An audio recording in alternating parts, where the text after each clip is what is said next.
तो क्या आपने एक ऐसा प्यार देखा है जहां एक भाई के लिए कोई अपना राज्य ठुकरा दे? उसके पास मौका है कि वो पूरी अयोध्या नगरी का राजा बन सकता था, लेकिन फिर भी अपने भाई के लिए उसने पूरा राजपाट ठुकरा दिया, और उनका नाम है भरत।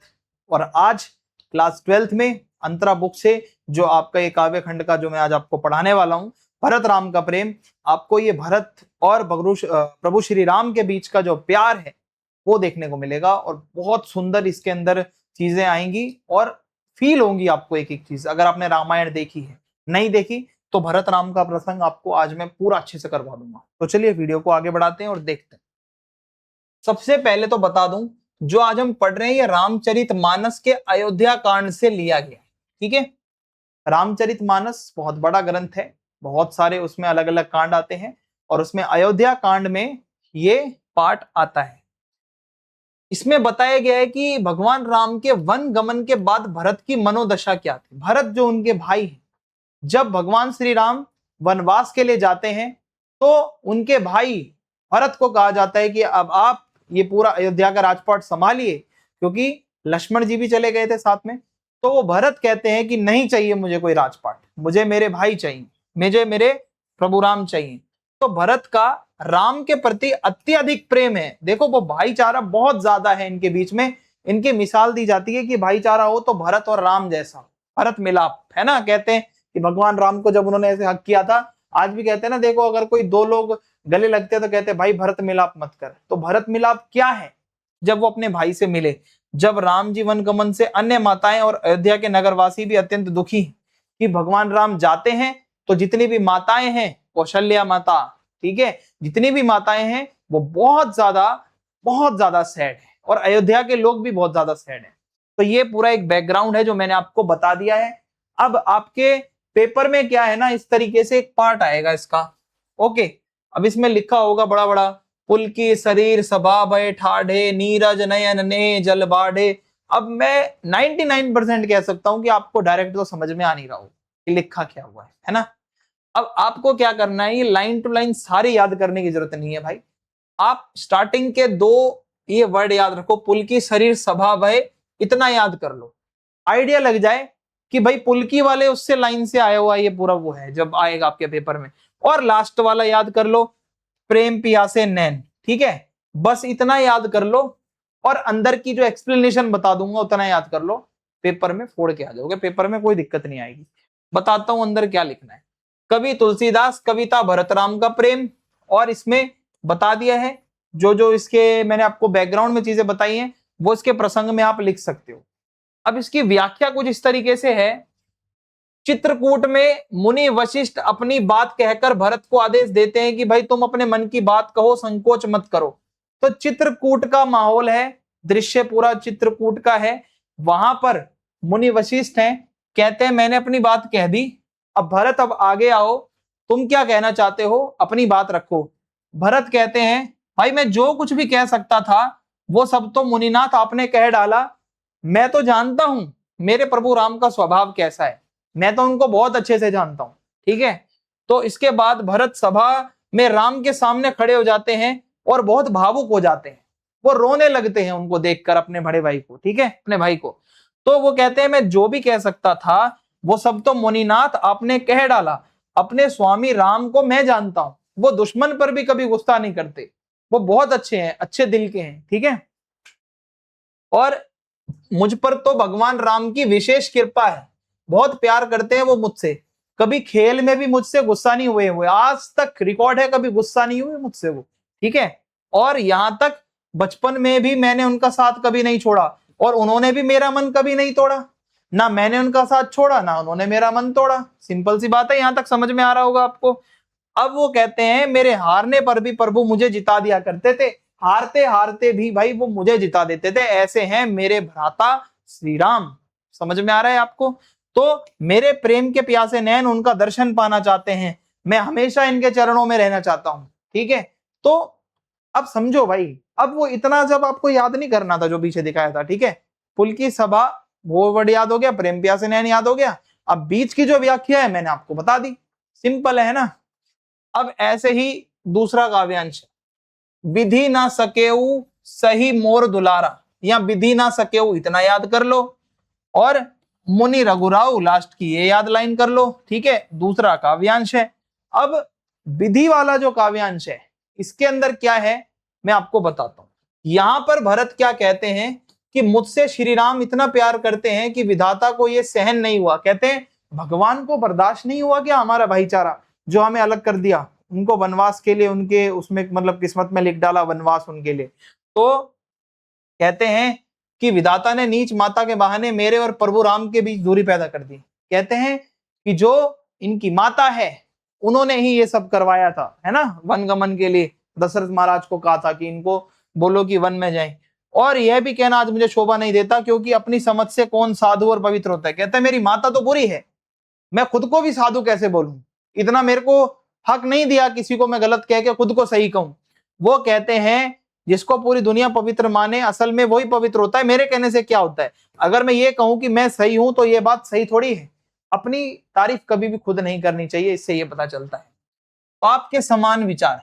तो भरत बहुत विनम्र होकर कहते हैं कि अगर मैं अपने मन में ये सोचूं कि मेरी मां कैकेयी नीच है और मैं बहुत बड़ा साधु हूं तो ये तो करोड़ों पापों के बराबर है। ये भी गलत है भाई, ऐसा भी नहीं कर सकता। और वो अपनी बात समझाने के लिए दो बहुत बढ़िया एग्जाम्पल देते हैं, मैं आपको बताता हूं वो क्या कहते हैं। कहते हैं कि क्या कभी कोदो, कोदो क्या होता है, एक सस्ता मोटा अनाज होता है। कहते हैं क्या उसकी काली बाली से उत्तम किस्म का सफेद धान पैदा होगा? जिसकी बाली काली है, जिसका कवर काला है, क्या उसके अंदर से ऐसा धान निकलेगा जो सफेद हो, सफेद सफेद मोती जैसा? नहीं ना भाई। बोया पेड़ बबूल का तो भाई समझ रहे हो ना वो कहां से आए, वो फूल कहां से आएगा जब पेड़ बबूल का है। नीम कहां से आएगा या बाकी की चीजें कहां से आएगी जब वो है बबूल का। अब आम का पेड़ उगाया होता तब आम आते ना, जब पेड़ ही किसी नीम का है तो नीम के ही पत्ते निकलेंगे, आम थोड़ी निकलेंगे उसमें से। ये एग्जाम्पल है। घोंगे का उदाहरण, क्या कभी काली घोंगी जो शंख जैसा एक जीव होता है, क्या कभी कोई काली घोंगी को तुमने देखा है वहां से कोई कीमती और वो मोती ऐसा पैदा करती हो जो बहुत अच्छा मोती हो? नहीं, ऐसा भी नहीं होता। तो भरत जी ये कह रहे हैं जब मेरी माता ने ऐसा अनुचित कार्य किया है तो मैं भी तो उनका बेटा हूं, खुद का कैसे मैं महान कह सकता हूं जब मेरी माता गलत है। माता गलत है तो मैं भी गलत होऊंगा क्योंकि मैं बेटा तो उन्हीं का हूं। वो खुद पे दोष डाल रहे हैं सारा। ठीक है, कहने का भाव ये है यदि माता कैकेयी नीच है तो उसका बेटा अच्छा कैसे हो सकता है, ऐसा वो कहता है। तो भरत खुद को दोषी कहते हैं, अपनी बात कह रहे हैं कि मैं सपने में भी किसी को दोष नहीं देना चाहता, भाई मेरी ही किस्मत खराब है। फिर आता है यहाँ पे तीसरा काव्यांश, भूपति मरण। ये याद रख लेना, भूपति वाला। ठीक है, सहावई काई, भूपति याद कर लो बस, यहीं से आइडिया लग जाएगा आपको भूपति वाले में क्या बताया जा रहा है। देखो, तो इस दुनिया ने ये देखा है कि किस प्रकार माता की कुबुद्धि के कारण पिता को भी मृत्यु प्राप्त हो गई। यानी जो दशरथ महाराज थे वो अपने बेटे के वियोग में परलोक सिधार गए।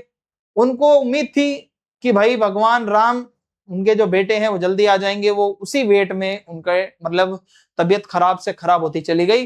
क्यों? माता कैकेयी की कुबुद्धि की वजह से। और भगवान राम को जो वनवास मिला, बिछड़ने के कारण इनका निधन हो गया दशरथ महाराज का। अदरवाइज ये और जी जाते बहुत साल, इनकी एज इतनी नहीं थी कि इनकी डेथ हो जाए। तो सभी माताएं राम के वियोग से दुखी हैं, वो दूर हैं और उनका दुख मुझसे देखा नहीं जाता। अवध के जितने भी लोग हैं जो रहते हैं वो भी बहुत दुखी हैं। तो क्या है, श्री राम लक्ष्मण और सीता जी के साथ मुनियों का वेश धारण करके बिना पैरों में कुछ नंगे पांव ही जंगल में घूम रहे हैं। तो भगवान भोले जी भी खुद देख रहे हैं कि इतने दुख देखकर मैं जिंदा कैसे हूं जब मेरे भाई, मेरी भाभी और मेरे भाई लक्ष्मण इस हालत में तंग होते हैं, रोज कैसे कैसे खाते पीते और कैसे कैसे सोते हैं। तो आगे भरत खुद को कहता है मैं कितना कठोर दिल वाला हूं यार। मतलब कहते हैं कि निषाद राज का प्रेम देखकर मेरा हृदय नहीं पिघल रहा। ये निषाद राज ने भी कितनी मदद करी है भगवान राम को आगे पहुंचाने में। तो अब मैंने यहाँ आकर कुछ अपनी आंखों से देख लिया है और ये जड़ जीव जिंदा रहकर भी सभी दुख सहेगा, जिनको देखकर भयानक सांप और बिच्छू भी अपना विष त्याग देते हैं। ऐसे ही श्री राम कहते हैं अब तो मेरे जीवन में जो लिखा है, जो दुख है वो सहूंगा। और मेरे भगवान राम ऐसे हैं कि जिनको देखकर सांप और बिच्छू भी अपना जहर त्याग देते हैं। तो भरत का कहना है कि जो अच्छे लोगों के साथ बुरे काम करते हैं ईश्वर उन्हें दंड देता है। जैसे कैकेयी ने श्री राम के साथ किया, तो कैकेयी श्री राम को अपना शत्रु मानने लगी थी। ठीक है, माता उन्हीं की होते हुए भी इनको शत्रु मानती हैं। अपने बेटे को सत्ता में बिठाना चाहती थी, और उसका दंड उसी के बेटे को श्री राम से अलग होकर मिल रहा है। समझो वो चाहती थी भरत गद्दी पे बैठे और भरत चाहता है कि भाई मेरे राम मेरे पास रहे। तो ये तो वो हो गया, डबल अटैक हो गया। तो यहीं तक था। अब मैं आपको पद पढ़ाऊंगा, ठीक है। तुलसीदास जी के पद भी हैं आपके सिलेबस में, तो पद में भी आपका व्याख्या करने के लिए आता है पेपर में। देखो ये गीतावली से लिए गए हैं, जो 2 पद में आपको बताऊंगा ये गीतावली से हैं। पहले पद में तो बताया जाएगा भगवान राम जब वन गमन कर चुके हैं तो माता कौशल्या जो है इनकी वो कितनी दुखी हैं, उनके अंदर का दर्द आपको देखने को मिलेगा। दूसरे पद में माँ कौशल्या राम के वियोग में कितनी सैड हैं और भगवान राम के घोड़े कमजोर होते जा रहे हैं और भगवान राम के वियोग में अयोध्या वासी भी बहुत ज्यादा परेशान हैं, उनके घोड़े कुछ खाते पीते नहीं हैं। तो माता कौशल्या कितनी परेशान हैं ये आपको इस पद से पता चल जाएगा। तो देखो, जननी निरखती बान धनुइया, ये पहला पद है। इतना ही एक लाइन का याद रख लेना, जननी वाला ये पहला पद है, बहुत बारी पेपर में आता है। इसकी प्रसंग मैंने आपको बता दिया है, पहले पद में क्या बताया जा रहा है। देखो, माता कौशल्या श्री राम के खेलने वाले धनुष बाण यानी कि जो तीर कमान वो चलाते थे, है ना, उनको देखती है। नन्हे नन्हे खिलौने के रूप में वो पड़े हैं और उनकी नन्ही नन्ही भगवान राम की जूतियां वो आंखों से लगाती हैं, कहती हैं कि हे मेरे राम वापिस आ जाओ। और वो बहुत सैड हो जाती हैं, बहुत मतलब इमोशनल ये मोमेंट होता है जब वो अपने बेटे को याद कर रही होती हैं। और तभी पहले की तरह सुबह सुबह जाकर माता कौशल्या श्री राम को प्यारे प्यारे वचन कहकर जगाने लगती हैं। कहते हैं ना, एक माँ उठाते हैं, उठ जा मेरा लल्ला, उठ जा मेरा बच्चा। तो ऐसे ही करके वो शुरू हो जाती हैं। देखती हैं कि भाई भगवान राम तो है ही नहीं, फिर बहुत ज्यादा सैड हो जाती हैं। कहती हैं उठ जाओ मेरा बच्चा राम, राम लल्ला उठ जाओ, बाहर आपके साथी खड़े हैं, खेलने नहीं जाओगे। तो ये सब वो कहती हैं, सैड है ना क्योंकि बहुत ज्यादा। तो वो कहती हैं भैया बहुत देर हो गई है, महाराज के पास जाओ और अपने साथियों को बुलाकर जो अच्छे लगे वैसा भोजन खाओ। अपने आप से मतलब बोल रही हैं। सोचो, उनको लग रहा है जैसे भगवान राम बाल रूप में अंदर सो रहे हैं और वो उठकर बाहर आ जाएंगे, इतनी ज्यादा सैडनेस। ठीक है। अंत में जैसे ही उन्हें याद आता है कि भगवान राम तो यहाँ है ही नहीं, तो वो और ज्यादा दुखी होकर यार रोने लगती हैं। ठीक है। और उस दुख में वो एक चित्र की तरह स्थिर हो जाती हैं, जैसे एक चित्र होता है ना, हिलता डुलता नहीं है, वो वैसी हो जाती हैं। तो तुलसीदास कहते हैं उस समय माता कौशल्या की स्थिति उस मोर के जैसी है जो नाचता है पहले तो, पर जब अपने पैर देखता है कि उसके पैर काले से हैं और वो सुंदर है, और वो पैरों को देखकर सैड होकर रोने लगता है। दूसरा पद है अब हमारे सामने, राघव एक बार फिर आवो। एक तो जननी वाला पद है और एक राघव वाला पद है। तो राघव वाला में आपको बस राघव वर्ड याद रख लेना, आपको याद आ जाएगा कि इसमें क्या बात की जा रही है। तो ये दूसरा पद है। और दूसरे पद में माता कौशल्या कहती है हे राघव, देखो राघव भी भगवान राम का ही नाम है, कहते हैं हे राघव वापिस आ जाओ, ये अयोध्या तुम्हें बुलाती है, अयोध्या का एक एक वासी तुम्हें याद करता है, तुम प्लीज वापिस आ जाओ। और इसके अलावा एक बार आकर अपने इन घोड़ों को तो देख लो, वो घोड़े तुम्हारी याद में कमजोर हुए जा रहे हैं। ठीक है, एक बारी तो लौट कर आ जाओ, फिर वापिस चाहे जंगल में चले जाना, पर एक बार को आ जाओ। इन घोड़ों को तुमने पानी पिलाया था ना, इनको तुम ऐसे ऐसे स्पर्श करते थे, अब आज वो पानी भी नहीं पीते ना कुछ खाते हैं, और अब तुम क्या भूल गए हो इनको? तो तुम इन जीवों को भूल गए हो, अब ये जीव जिएंगे कैसे? भरत जानते हैं कि ये घोड़े आपको बहुत प्रिय हैं और वो इनकी अच्छे से देखभाल भी करते हैं। ऐसा नहीं है उन घोड़ों को कोई देखता नहीं है या उनकी कोई देखभाल नहीं करता, लेकिन वो घोड़े तो अपने मालिक प्रभु राम को याद करते हैं ना। लेकिन फिर भी ये घोड़े दिन प्रतिदिन कमजोर होते जा रहे हैं, जैसे मानो कमल के फूल पर पाला पड़ गया हो, कमल का फूल मुरझाता है, ये घोड़े मुरझाते जा रहे हैं। तो माता कौशल्या पथिक यानी कि हर आने जाने वाले से यही कहती हैं कि मेरे राम को वापिस भेज दो, उनसे कहो कि उनकी माता बहुत सैड है, बहुत उदास है, उनके घोड़े कमजोर हो रहे हैं और वो हालत खराब होती जा रही है, ऐसा माता कौशल्या हमें बताती है। तो आई होप यहाँ तक आपको समझ में आ गया होगा।